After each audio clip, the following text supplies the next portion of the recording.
Imaginez un scénario dans lequel un leader mondial attire des millions de partisans, polarise les opinions et provoque de fervents débats sur sa véritable nature. Certains le voient comme un sauveur, quelqu'un destiné à réparer les torts et à rétablir l'ordre.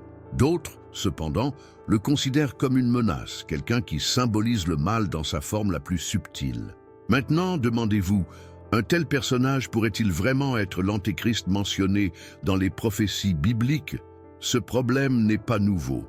Tout au long de l'histoire, des personnages tels que Néron, Napoléon et même Hitler ont été identifiés comme d'éventuels antéchrists. La curiosité et la peur ont toujours fait bon ménage, surtout lorsque des dirigeants charismatiques émergent en période d'incertitude. Cependant, un nom récent a relancé ce débat, celui de Donald Trump. Beaucoup le considèrent comme le seul espoir de redonner sa grandeur à l'Amérique, tandis que d'autres l'accusent d'incarner une figure prophétique qui apportera tromperie et destruction. Pourrait-il réellement être l'antéchrist décrit dans les Écritures, ou cette association est-elle le résultat de spéculations et de théories du complot? La réponse, bien que complexe, nécessite une analyse minutieuse des Écritures et des événements qui nous entourent. Dans cette vidéo, nous explorerons cette question en profondeur. Découvrons ce que la Bible dit réellement à propos de l'Antéchrist et examinons si Donald Trump correspond aux caractéristiques décrites. Préparez-vous à un chemin de discernement spirituel où se rencontrent les faits, la foi et la réflexion. Mais avant de nous lancer dans cette analyse, faisons une pause. Respirez profondément et réfléchissez. Qu'est-ce qui définit réellement un antéchrist? Est-ce un symbole de destruction, de tromperie et d'arrogance? Ou est-ce quelque chose d'encore plus profond et de plus difficile à discerner? Si vous êtes curieux de découvrir la vérité derrière ces accusations et de mieux comprendre l'époque dans laquelle nous vivons, c'est le moment de rester avec moi. Ensemble, nous analyserons soigneusement la question, discernerons la réalité et éliminerons les spéculations.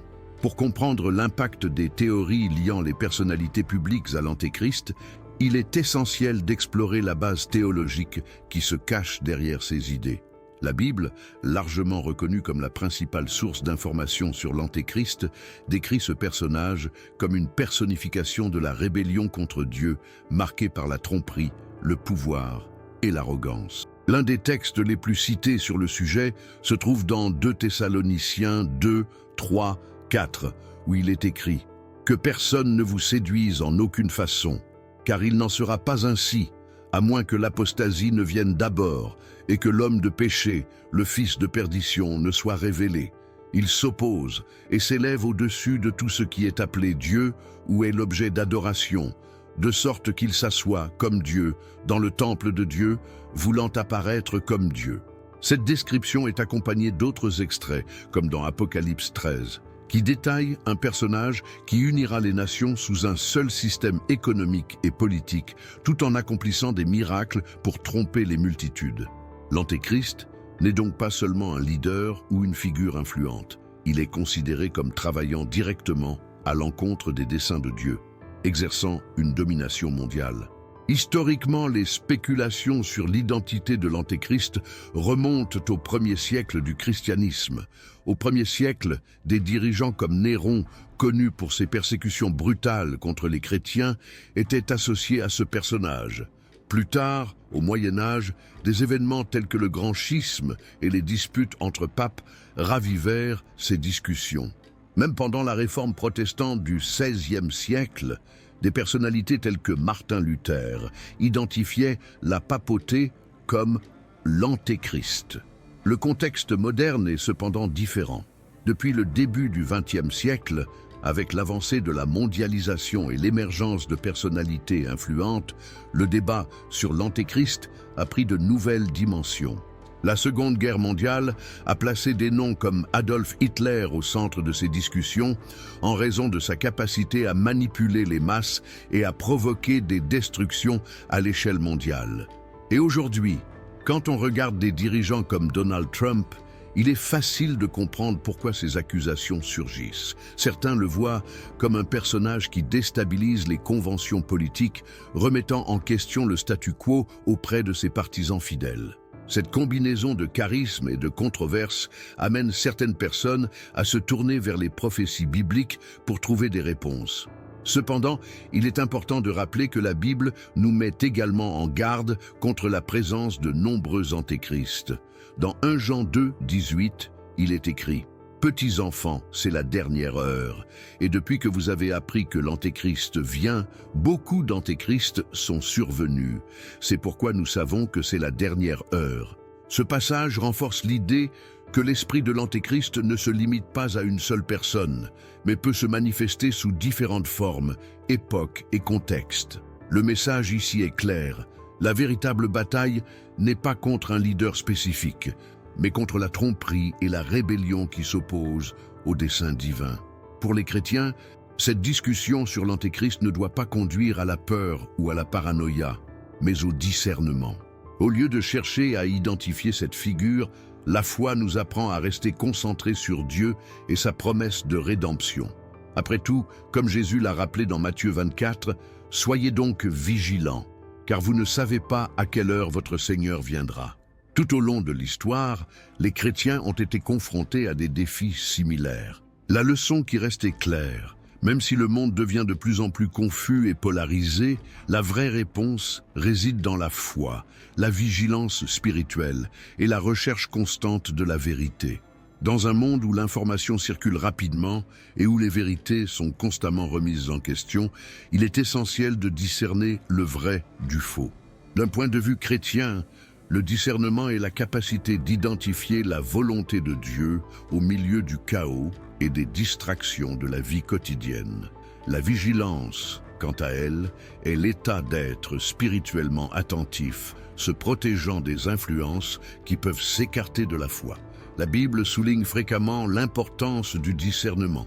Dans 1 Jean 4:1, on lit « Bien-aimés, ne croyez pas en tout esprit, mais éprouvez les esprits pour voir s'ils sont de Dieu, car beaucoup de faux prophètes sont sortis dans le monde. » Cette orientation montre qu'il ne suffit pas d'accepter quelque chose parce qu'il semble vrai, il est nécessaire de l'examiner à la lumière des Écritures et du dessein divin. La vigilance spirituelle nécessite une attention constante aux influences extérieures. Dans la société actuelle, marquée par une surabondance d'informations, la capacité de filtrer ce que nous consommons devient un acte de protection spirituelle. Les fausses nouvelles, les théories du complot et les discours polarisants sont souvent présentés comme des vérités absolues, créant des divisions et semant la confusion. Dans ces moments-là, la vigilance agit comme une barrière qui empêche l'avancée de la tromperie dans nos esprits et nos cœurs. Un autre aspect du discernement est la capacité de reconnaître non seulement l'erreur, mais aussi le dessein de Dieu dans les situations qui nous entourent. Dieu peut souvent utiliser des événements ou des dirigeants controversés d'une manière que nous ne comprenons pas immédiatement. Romains 8, 28 nous rappelle « Nous savons que Dieu œuvre en toutes choses pour le bien de ceux qui l'aiment et qui ont été appelés selon son dessein. » Cela implique que même dans des scénarios qui semblent déroutants ou inquiétants, Dieu travaille en coulisses. Pratiquer le discernement nécessite plus qu'une simple analyse rationnelle. Cela implique une relation intime avec Dieu. La prière constante, la lecture des Écritures et la communion fraternelle avec d'autres chrétiens sont des moyens de renforcer cette compétence. Dans Proverbes 3, 5, 6, il nous est conseillé « Faites confiance au Seigneur de tout votre cœur et ne vous appuyez pas sur votre propre intelligence. Reconnaissez le Seigneur dans toutes vos voies et il aplanira vos sentiers. » Ce verset reflète la nécessité de dépendre de Dieu pour guider nos décisions. La surveillance, quant à elle, est une pratique active. Il ne s'agit pas seulement d'éviter l'erreur, mais aussi d'être prêt à agir correctement face à celle-ci. Cela implique de prier pour les dirigeants, même lorsque leurs actions sont controversées, et de rechercher l'unité au sein de la communauté religieuse en résistant à la tentation de diviser ou de juger. Comme mentionné dans Matthieu 26, veillez et priez pour ne pas tomber dans la tentation. L'esprit est bien disposé, mais la chair est faible. Le discernement et la vigilance sont plus que des pratiques isolées, ce sont des modes de vie pour ceux qui souhaitent rester fermes dans leur foi. Au milieu d'un monde qui cherche souvent à éloigner les gens de la vérité divine, ces compétences nous permettent de reconnaître la voix de Dieu, de résister à la tromperie et de vivre dans l'obéissance à son dessein. La relation entre leadership et politique est un sujet de débat depuis des siècles, surtout du point de vue de la foi chrétienne. Les dirigeants politiques deviennent souvent des personnalités polarisantes qui suscitent l'admiration et de vives critiques. Dans le contexte actuel, analyser la manière dont un leader agit par rapport aux valeurs éthiques et spirituelles est crucial pour comprendre son impact sur le monde. La Bible reconnaît l'importance du leadership et, en Romains 13:1, déclare « Chacun doit se soumettre aux autorités gouvernementales, car il n'y a aucune autorité qui ne vienne de Dieu. Les autorités qui existent ont été établies par lui. » Ce verset souligne l'idée selon laquelle Dieu permet aux dirigeants d'occuper des postes de pouvoir, soit pour accomplir son dessein, soit pour tester la foi et la persévérance de son peuple. Toutefois, la responsabilité d'un dirigeant ne doit pas être ignorée. Le leadership au niveau biblique est un service, comme l'illustre Jésus dans Marc 10, 43-45. Celui qui veut être grand parmi vous doit être un serviteur, et celui qui veut être le premier doit être l'esclave de tous. Car le Fils de l'homme lui-même n'est pas venu pour être servi, mais pour servir et donner sa vie en rançon pour la multitude. Ce modèle souligne que les dirigeants doivent donner la priorité au bien commun avant leurs propres intérêts. Cependant, dans le contexte politique moderne, les dirigeants sont souvent confrontés au dilemme entre répondre aux attentes de leurs partisans et prendre des décisions impopulaires mais nécessaires. Cette tension augmente en temps de crise, lorsque les décisions peuvent avoir un impact mondial. Un exemple récent est la pandémie de Covid-19, au cours de laquelle les dirigeants ont été contraints de concilier santé publique et stabilité économique, souvent confrontés à des critiques de toutes parts. Donald Trump, par exemple, est une figure illustrant la polarisation sur la scène politique. Au cours de sa présidence, il a attiré une base de partisans qui le considéraient comme un défenseur des valeurs traditionnelles et de la prospérité américaine. D'un autre côté, les critiques l'ont accusé d'alimenter les divisions et d'agir de manière autocratique. Ce contraste d'opinion reflète un dilemme plus large sur ce qui définit un bon leadership. Le défi pour les chrétiens dans un contexte politique polarisé est de discerner entre les principes divins et les agendas humains. La Bible nous appelle à prier pour nos dirigeants, que nous soyons d'accord ou non avec eux. Dans 1 Timothée 2, 1-2, Paul enseigne « Je recommande avant tout que des supplications, des prières, des intercessions et des actions de grâce soient faites pour tous les hommes, pour les rois et tous ceux qui détiennent de l'autorité, afin que nous puissions vivre calmement et paisiblement, en toute piété et dignité. Il ne faut cependant pas confondre cette prière avec l'idolâtrie. La foi chrétienne enseigne qu'aucun dirigeant humain n'est parfait ou capable d'offrir le salut. Seul Dieu possède l'autorité suprême et, en tant que tel, les dirigeants ne sont que de simples instruments entre ses mains.